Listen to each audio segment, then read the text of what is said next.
O sol do norte da África brilha implacavelmente sobre uma paisagem que parece se estender até o infinito. Areia e céu se fundem em uma miragem cintilante, com o calor subindo em ondas do chão do deserto. No topo de uma duna, uma figura solitária observa o horizonte com binóculos.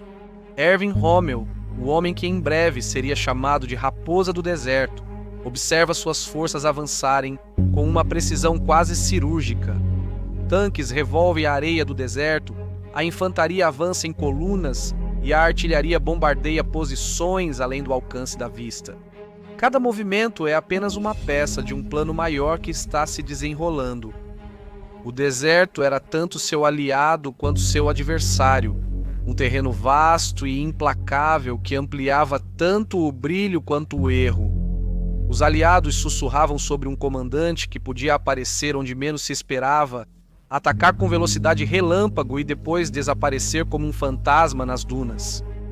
Seus próprios homens o reverenciavam e seguiam onde ele liderava, inspirados por uma presença que era tão calma quanto autoritária. Ainda assim, o deserto exigia muito. As linhas de suprimento estavam sobrecarregadas, os homens vacilavam sob o calor, e cada vitória carregava o peso de um custo inevitável. O gênio de Rommel não estava apenas na manobra e na velocidade, mas também na capacidade de ler o próprio deserto. Transformar areias movediças e vastos horizontes em instrumentos de guerra. Mas mesmo enquanto suas forças avançavam, havia uma sombra no horizonte. Relatórios de inteligência sussurravam do Cairo a Trípoli, e a pressão implacável dos contra-ataques aliados sugeria que a maré poderia virar. A história lembraria Rommel por seus ataques ousados e táticas audaciosas. No entanto, esse brilho coexistia com as sementes da derrota final. Esta é a história de Erwin Rommel, estrategista alemão e comandante militar conhecido como a Raposa do Deserto. Bem-vindo ao Guerras do Mundo.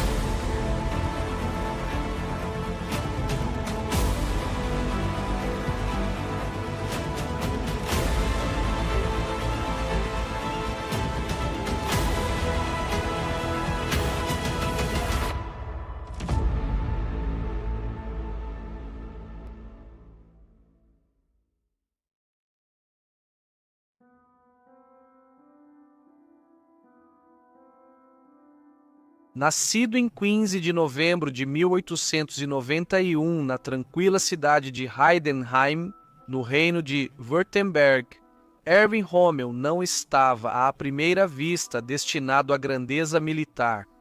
Filho de um mestre-escola, ele cresceu em um lar de classe média que valorizava a disciplina e a educação, em vez da tradição militar.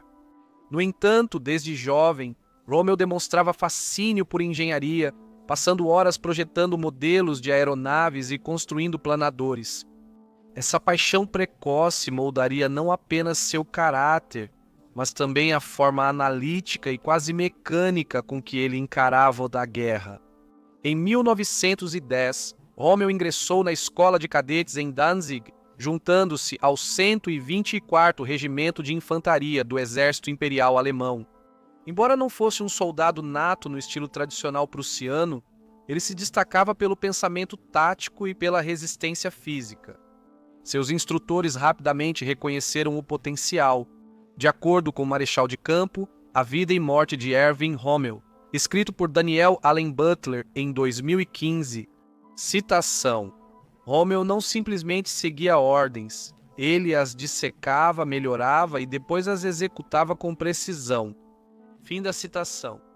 Quando a Primeira Guerra Mundial estourou em 1914, Rommel foi enviado para a frente ocidental. Ele logo demonstrou talento para manobras agressivas e improvisação no caos da guerra moderna. Mas foi na frente montanhosa italiana que sua reputação realmente começou a se formar. Designado para o Elite Alpenkorps, Rommel lutou em algumas das condições mais difíceis da guerra.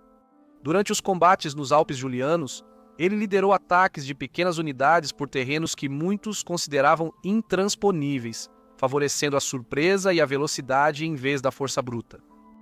Na Batalha de Caporetto, em 1917, Rômmel liderou um ataque ousado contra posições italianas entrincheiradas, capturando centenas de prisioneiros e avançando muito além de seus objetivos originais. Em suas memórias de 1937 ataques de infantaria, ele relembrou, abre aspas, "Atacamos primeiro, a luz deslizando pela névoa. O inimigo não fazia ideia de onde iríamos aparecer. Quando eles perceberam, já estávamos atrás das linhas deles." Fecha aspas. As ações de Rômmel lhe renderiam a Pour le Mérite, a mais alta honraria militar da Alemanha na época, e consolidaram seu status como uma estrela em ascensão nas forças armadas alemãs. O estilo de liderança de Rômmel durante esse período foi definido por sua coragem pessoal. Ele era frequentemente encontrado na linha de frente, liderando seus homens na vanguarda do combate.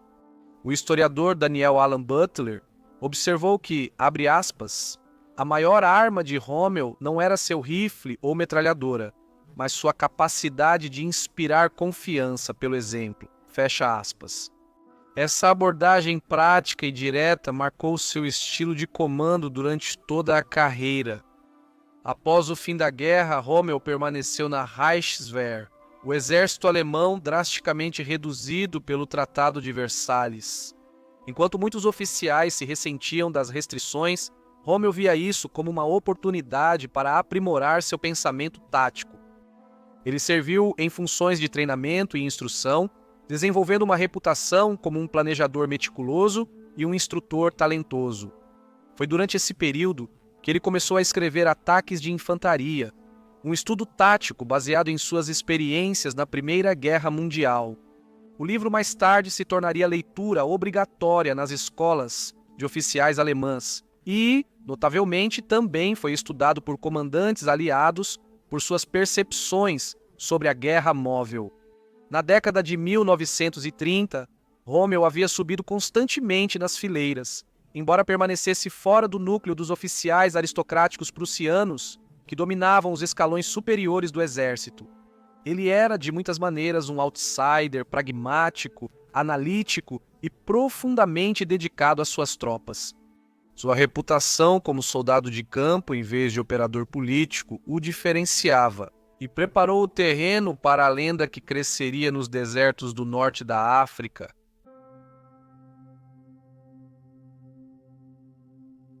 No final da década de 1930, Erwin Rommel entrou em uma nova fase de sua carreira.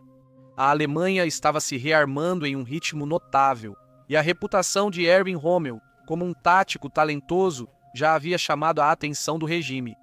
Em 1939, ele foi nomeado comandante do batalhão de escolta do Führer, o batalhão de guarda-costas pessoal de Adolf Hitler, colocando-o em contato direto com o próprio líder nazista.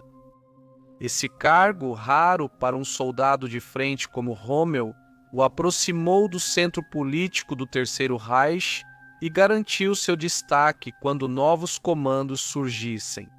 O relacionamento de Rommel com Hitler era pragmático em vez de ideológico. Ele nunca se filiou ao partido nazista e, embora admirasse as ambições militares de Hitler, geralmente era indiferente ou até mesmo cético em relação às doutrinas raciais do regime. O historiador David Fraser observa em Cruz de Cavaleiro a vida do marechal de campo Erwin Rommel, que Rommel admirava a energia de Hitler e seu empenho em restaurar o poder militar da Alemanha, mas também que ele era, antes de tudo, um soldado e não um fanático político. Fim da citação. Embora soubesse da brutalidade do regime em particular, ele demonstrava desconforto com o antissemitismo nazista, mantendo seu foco firmemente nas questões militares e evitando o envolvimento político explícito. Em fevereiro de 1940, Hitler recompensou a lealdade e energia de Rommel, nomeando-o comandante da 7ª Divisão Panzer, uma promoção notável considerando sua falta de experiência com unidades blindadas. A divisão ainda estava sendo formada, o que permitiu a Rommel moldar sua estrutura e ethos. A invasão da França em maio de 1940 deu a ele a oportunidade certa para se provar em grande escala. Em poucas semanas, Sua divisão ganhou o apelido de Divisão Fantasma, avançando tão rapidamente que até mesmo o quartel-general alemão tinha dificuldades para acompanhar seus movimentos. Durante a travessia do rio Mosa em Dinant, Rommel liderou na linha de frente, supervisionando pessoalmente as operações de construção de pontes sob fogo inimigo. Sua disposição em se expor ao perigo tornou-se uma característica marcante de seu estilo de comando. No livro Ataques de Infantaria, ele escreveu, abre aspas, "A arte da guerra é mover-se mais rápido do que seu oponente pode compreender e atacar antes que ele possa se ajustar." Fecha aspas. Essa filosofia agora acontecia em tempo real. Enquanto sua divisão contornava pontos fortificados, desorientava o inimigo e avançava pelo território francês. O ritmo implacável da 7ª Divisão Panzer surpreendeu tanto o inimigo quanto os próprios superiores de Rommel. Um oficial francês lembrou: "Parecia que os tanques alemães estavam em todos os lugares ao mesmo tempo. Eles eram como sombras." Fim da citação. O historiador Desmond Young observou em Rommel, a raposa do deserto, que o quartel-general alemão muitas vezes só ficava sabendo das vitórias de Rommel depois que elas aconteciam, pois ele já estava avançando para seu próximo alvo. Sua combinação de velocidade, surpresa e liderança pessoal o destacava da multidão de seus muitos contemporâneos mais cautelosos. No entanto, seu sucesso teve um preço. Alguns dentro da Wehrmacht criticavam seu desprezo pelas linhas tradicionais de comunicação e os riscos que ele assumia. De qualquer forma, os resultados eram inegáveis. Dezenas de milhares de prisioneiros capturados, uma vasta extensão de território conquistada e uma reputação formidável estabelecida. Rommel foi promovido a Generalleutnant e recebeu a Cruz de Cavaleiro da Cruz de Ferro por suas conquistas na França. Hitler, que valorizava comandantes que demonstravam ousadia e iniciativa, ficou convencido de que Rommel era o homem certo para a próxima missão crucial. No início de 1941, Rommel foi enviado para o norte da África para assumir o comando do recém-formado Deutsches Afrika Korps e para apoiar as forças italianas do Régio Exército contra os britânicos. Foi uma mudança dramática dos Campos Verdes da França para os desertos implacáveis da Líbia. Enquanto Rommel se preparava para partir para Trípoli, ele começava a formar não apenas um novo comando, mas também uma lenda crescente. Em apenas alguns meses, ele havia se transformado de um oficial respeitado para uma das figuras mais comentadas do exército alemão. Suas ações no norte da África logo fariam dele um nome conhecido em ambos os lados da guerra, em breve sendo chamado de Raposa do Deserto.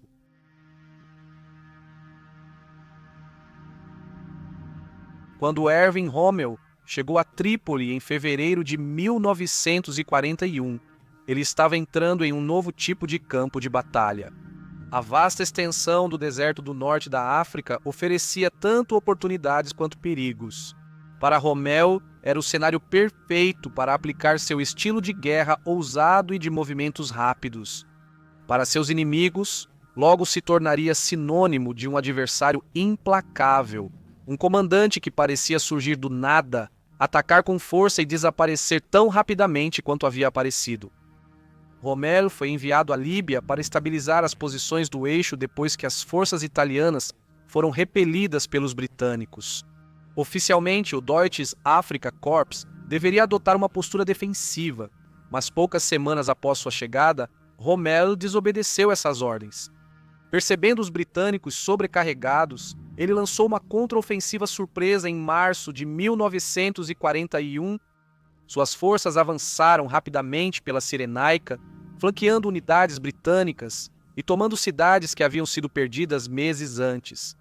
Sua habilidade de explorar brechas, atacar rapidamente e mascarar suas intenções tornou-se a base de sua estratégia no deserto. Uma de suas manobras mais audaciosas ocorreu durante o cerco de Tobruk. Quando as forças britânicas e da Commonwealth recuaram para a cidade portuária, Rommel as cercou numa tentativa de esmagar sua resistência. Tobruk, centro vital de suprimentos, era uma fortaleza natural, bem defendida, com porto de águas profundas que permitia aos britânicos mantê-la abastecida. Apesar dos repetidos ataques ao longo de 1941, os defensores resistiram. Rommel adaptou-se e fez do cerco uma ferramenta. Enquanto as forças aliadas estavam presas, defendendo o porto, ele manobrou em outros lugares, atacando linhas de suprimento e forçando-os a responder ao seu ritmo. A abordagem de Rommel à guerra no deserto era diferente da maioria dos comandantes do eixo.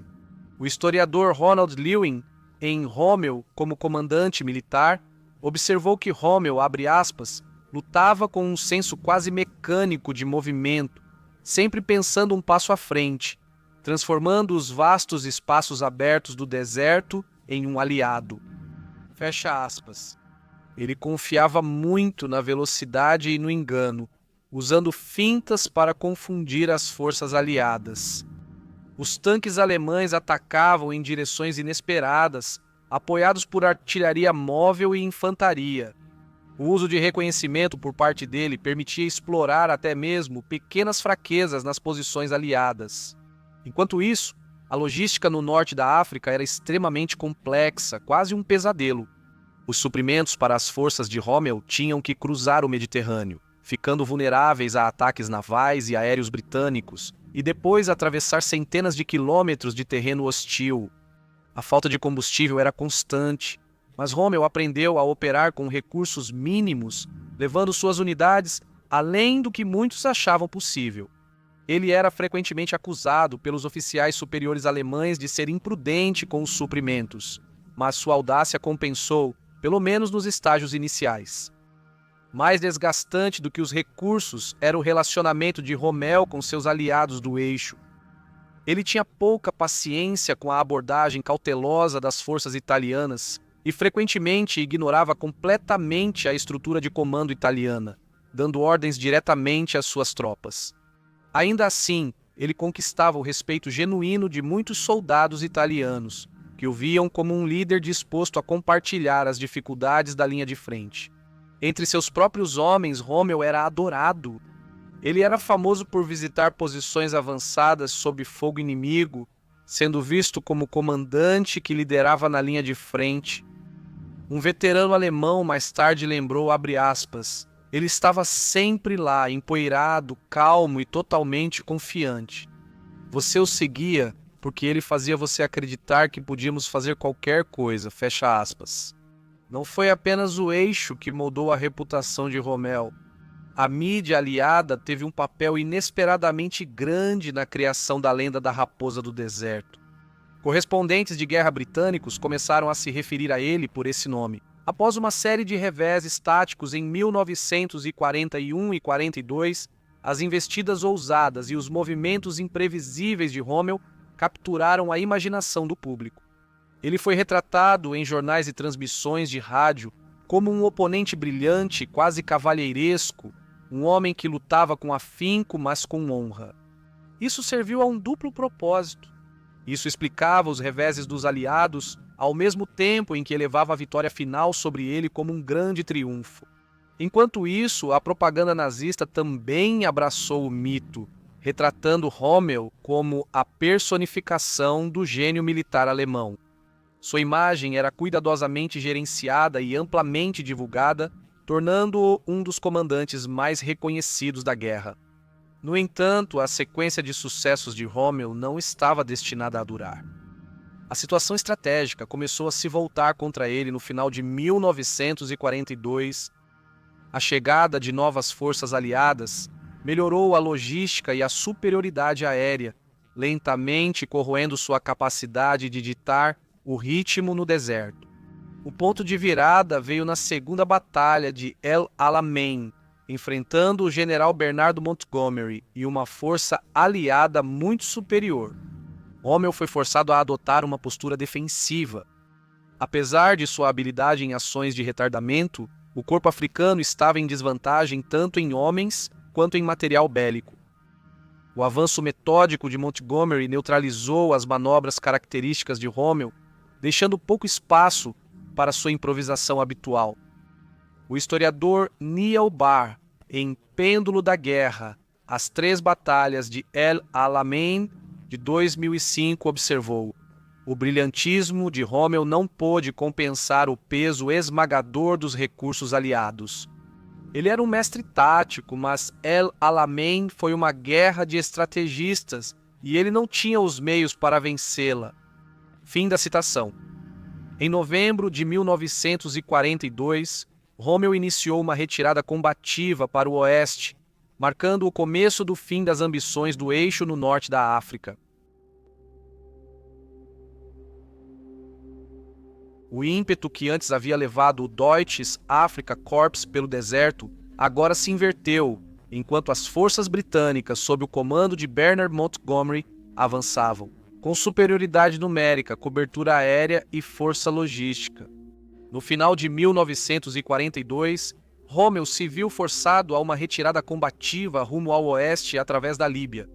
Os suprimentos estavam se esgotando, o apoio aéreo do eixo estava vacilando e a aura outrora cuidadosamente mantida da raposa do deserto começava a rachar sob a pressão da realidade estratégica.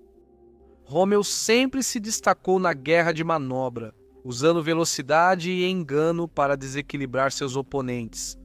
Mas contra os recursos esmagadores dos aliados, ele enfrentou um tipo diferente de combate, definido pelo desgaste e pela retirada. Em suas próprias palavras, Rommel refletiu sobre as dificuldades de uma reviravolta como essa. Citação: quando se deve ceder terreno constantemente, a pressão sobre os homens e o material é enorme. A iniciativa passa para o inimigo e, com ela, a capacidade de ditar o curso dos acontecimentos. Fim da citação. A derrota em El Alamein não foi simplesmente uma perda no campo de batalha. Ela representou a virada da maré no norte da África. Com a Operação Tocha, em novembro de 1942, os aliados abriram um segundo fronte no teatro de operações. Rommel e suas forças exaustas foram pegos em uma pinça, entre o avanço do 8º Exército Britânico pelo leste e as recém-desembarcadas forças anglo-americanas pelo oeste. O exército germano-italiano, esticado, enfraquecido e cronicamente mal abastecido, só pôde adiar o inevitável. No início de 1943, a saúde de Rommel estava se deteriorando. Anos de campanhas implacáveis em condições adversas haviam cobrado seu preço. Ele começou a sofrer de graves problemas no estômago e no fígado, o que o forçou a passar cada vez mais tempo longe da linha de frente. De acordo com o historiador David Irving, em A Trilha da Raposa, Rommel confidenciou à sua esposa, Lucy, que se sentia completamente exausto e duvidava se a guerra no deserto poderia ser sustentada. Em março de 1943, ele recebeu permissão para retornar à Alemanha para tratamento, e assim o comando do Afrika Korps passou para Hans-Jürgen von Arnim. Em menos de 2 meses, as forças do eixo no norte da África seriam obrigadas a se render. A remoção de Rommel do teatro africano não marcou o fim de sua carreira, no entanto. Reconhecido por Adolf Hitler por sua habilidade e fama, ele foi transferido para a Europa no final de 1943. A tarefa diante dele era muito diferente do deserto aberto. Ele deveria supervisionar a fortificação da costa francesa contra uma invasão aliada prevista. A Muralha do Atlântico, como ficou conhecida, tinha a intenção de ser uma linha defensiva quase impenetrável, estendendo-se da Noruega até o Golfo da Biscaia. Rommel percorreu toda a costa, ordenando obsessivamente o reforço de obstáculos nas praias, campos minados e posições de artilharia. Para sua frustração, no entanto, ele encontrou camadas de burocracia e suposições estratégicas irreais. Embora visse a necessidade de defesa costeira agressiva, o alto comando alemão seguia doutrinas rígidas, ignorando a mobilidade do poder aéreo aliado. Por trás de sua dedicação profissional, as dúvidas pessoais de Rommel se aprofundavam. Ele há muito mantinha a lealdade de um soldado à Alemanha e não ao próprio partido nazista. E ao contrário de muitos oficiais superiores, ele nunca se filiou ao partido político. À medida que o rumo da guerra mudava decisivamente contra o Reich, Rommel começou a questionar não apenas a competência estratégica de Hitler, mas também a moralidade da própria guerra. Em conversas com outros oficiais, posteriormente documentadas por Anthony Bridge em A Margem Estreita, A Batalha da Grã-Bretanha e a Ascensão da Raposa do Deserto, ele criticou abertamente a recusa de Hitler em permitir flexibilidade tática. Citação: "O Führer não ouve mais a razão. Ele dá ordens como se o mundo se curvasse à sua vontade." Fim da citação. Além disso, relatos de atrocidades cometidas na Frente Oriental e da perseguição aos judeus e outras minorias o perturbavam. Embora não haja evidências de que Rommel tenha se oposto diretamente a essas políticas no início da guerra, seus comentários posteriores sugerem um crescente desilusão.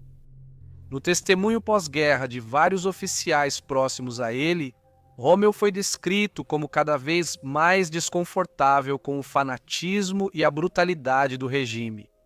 Esse conflito interno corria em paralelo às pressões externas, à medida que os bombardeios aliados se intensificavam sobre a Alemanha e a frente ocidental se aproximava cada vez mais. Rommel se viu no centro de duas forças opostas. Seu dever como soldado de defender seu país e sua convicção pessoal de que Hitler estava levando a Alemanha à ruína. No início de 1944, com a invasão se tornando iminente, Rommel já não era mais o comandante ousado que cruzava as areias da Líbia.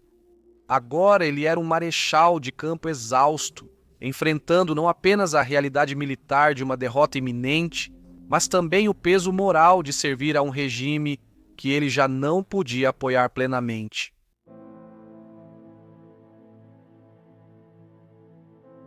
Em 1944, a reputação de Erwin Rommel como um comandante brilhante estava sendo ofuscada pela tempestade que se formava na Europa Ocidental. Incumbido de supervisionar a fortificação da costa francesa contra uma invasão aliada prevista, ele estava plenamente ciente de que o dia D era inevitável.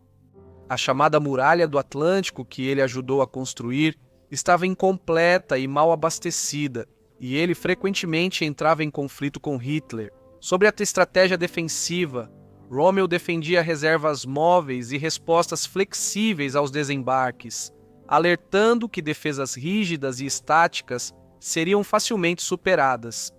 O historiador Maurice Philip Remy, em O Mito de Rommel, observa abre aspas, "A visão estratégica de Rommel foi ignorada em favor da ideologia e da obsessão por fortificações fixas", fecha aspas, deixando a posição alemã na Normandia precária.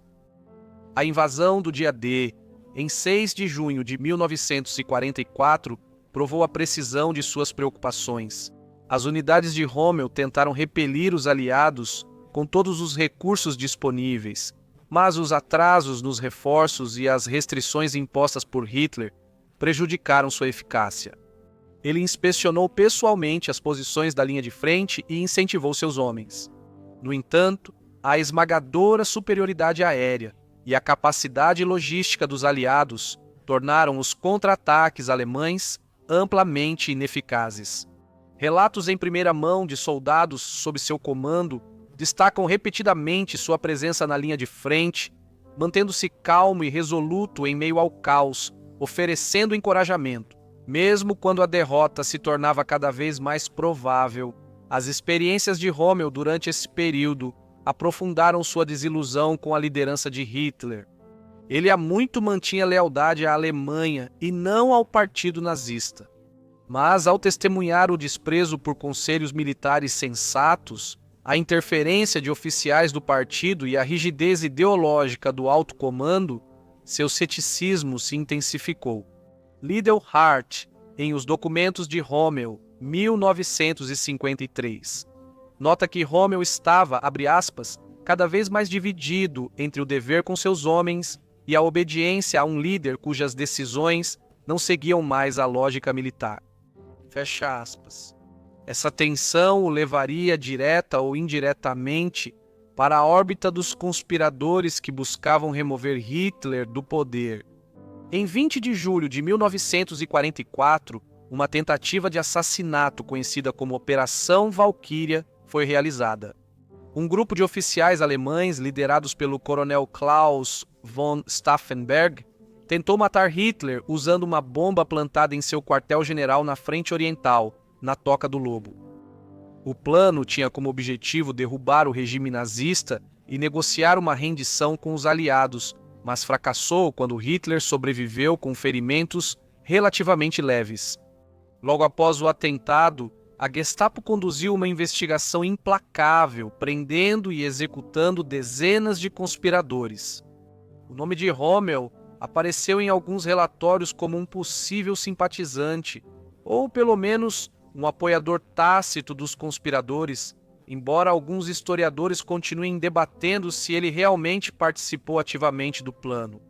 O que está claro, no entanto, é que Hitler via Rommel como uma ameaça em potencial. Ele era um marechal de campo respeitado, cuja popularidade e opiniões divergentes o tornavam politicamente perigoso. Em outubro de 1944, ele foi convocado e recebeu um ultimato: enfrentar um julgamento público e a execução quase certa, ou tirar a própria vida.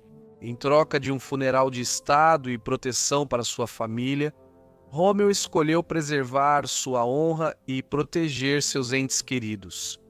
No dia 14 de outubro de 1944, ele tirou a própria vida, supostamente consumindo uma cápsula de cianeto.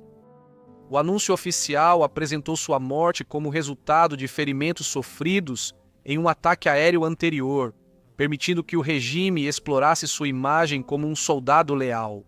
Ele teve funeral de Estado com presença de altos oficiais militares. E a narrativa propagandística de Rommel como um bom alemão foi cuidadosamente mantida. Esse mito, retratando-o como um soldado profissional dividido entre o dever e a consciência, perdurou muito depois da guerra e contribuiu para sua reputação póstuma, tanto na Alemanha quanto no Ocidente.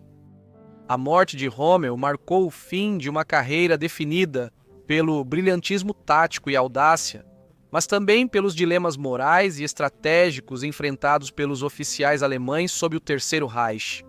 Seu legado, tanto celebrado quanto mitificado, se tornaria uma lente através da qual as gerações futuras examinariam a complexa interação entre habilidade militar, integridade pessoal e as consequências inevitáveis de servir a um regime como o de Hitler. Como Remy conclui, abre aspas, Rommel foi um soldado de talento extraordinário, mas sua história é inseparável da política, ideologia e das circunstâncias trágicas de sua época. Fecha aspas.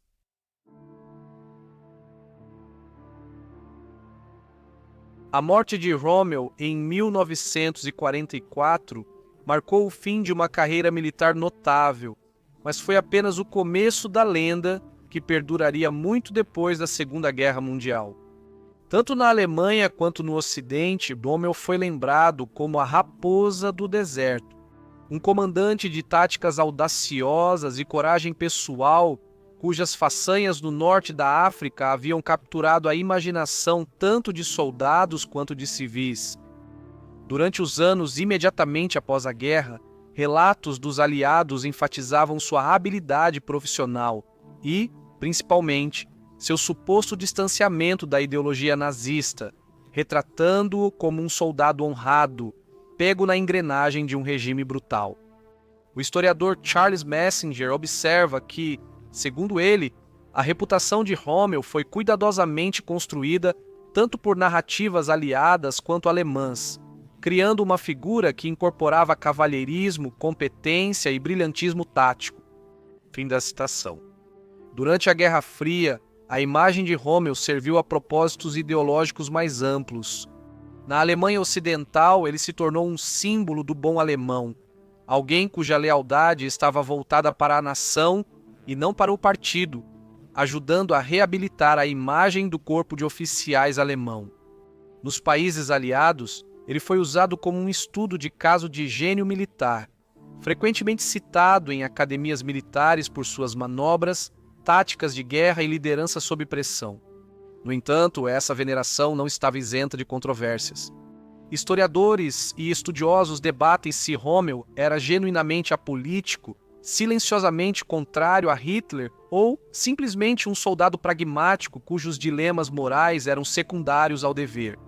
Zunker-Neitzel, em Tapping Hitler's Generals, destaca: essa citação de Rommel caminhava numa linha tênue entre obediência, dissidência e consciência pessoal, refletindo as realidades complexas enfrentadas pelos oficiais alemães em um Estado totalitário. Fim da citação. Reavaliações modernas têm buscado romper com a mitologia, reconhecendo tanto seu brilhantismo militar quanto as ambiguidades éticas de servir sob Hitler, as inovações táticas de Rommel, suas operações ousadas e seu estilo de liderança continuam sendo amplamente estudados. Mas a pesquisa contemporânea enfatiza o contexto. Sua fama não pode ser dissociada do regime que ele serviu. Enquanto as areias do deserto há muito se assentaram, o mito da raposa do deserto perdura. Uma história de audácia, habilidade e das tensões morais inerentes à guerra, que nos lembra que as lendas são moldadas tanto pela memória e interpretação, quanto pela própria ação.